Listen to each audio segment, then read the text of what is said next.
ଏକ ଘନ ଜଙ୍ଗଲ ମଧ୍ୟରେ ନାନା ପ୍ରକାର ପଶୁପକ୍ଷୀ ବାସ କରୁଥିଲେ।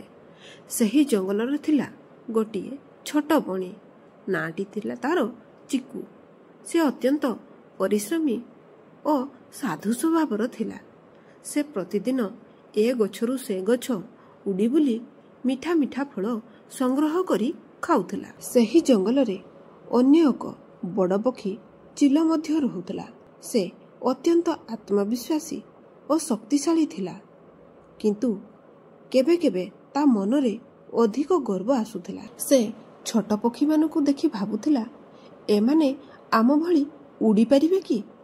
ଆମେ ହେଉଛୁ ଆକାଶର ରାଜା। ଦିନେ ଚିକୁବଣୀ ଗଛର ସବୁଠାରୁ ଉଚ୍ଚରେ ବସି ନିଜ ପାଇଁ ଏକ ବସା ତିଆରି କରୁଥିଲା। ଚିଲ ତାହା ଦେଖି ହସିଲା ଆଉ କହିଲା, ତୁ ଏତେ ଛୋଟ ପକ୍ଷୀ ହୋଇ ଏତେ ଉଚ୍ଚରେ ବସା ତିଆରି କରୁଛୁ?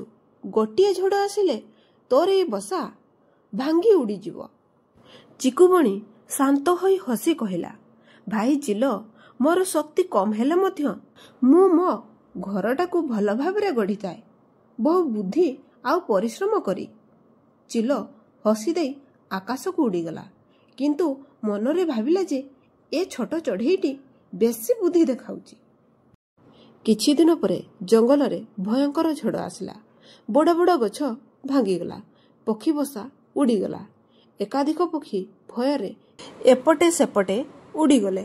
ଚିଲ ମଧ୍ୟ ତା ବସା ଭାଙ୍ଗିଯିବାରୁ ଆକାଶରେ ବହୁ ଉଚ୍ଚରେ ଉଡ଼ିବାକୁ ଲାଗିଲା। ସେ ତଳକୁ ଚାହିଁ ଦେଖିଲା ଯେ ଚିକୁବଣୀର ବସା ଗଛର ଶାଖା ମଧ୍ୟରେ ଦୃଢ଼ ଭାବରେ ରହିଛି। ସେ ଅବାକ୍ ହୋଇଗଲା। ଝଡ଼ ଶାନ୍ତ ହେଲା ପରେ ଚିଲ ଚିକୁବଣୀକୁ ଦେଖା କରି କହିଲା, ହେ ଚିକୁବଣୀ, ମୁଁ ତମ ଉପରେ ହସିଥିଲି, କିନ୍ତୁ ଆଜି ଦେଖିଲି ଯେ ତମର ପରିଶ୍ରମ ଓ ବୁଦ୍ଧି ମୋ ଶକ୍ତିଠାରୁ ବଡ଼। ଚିକୁବଣୀ ହସି କହିଲା, ଭାଇ ଚିଲ, ଶକ୍ତି ମହତ୍ତ୍ୱପୂର୍ଣ୍ଣ ହୋଇନଥାଏ, ସତର୍କତା ଓ ବୁଦ୍ଧି ତାଠାରୁ ଅଧିକ ଦରକାର।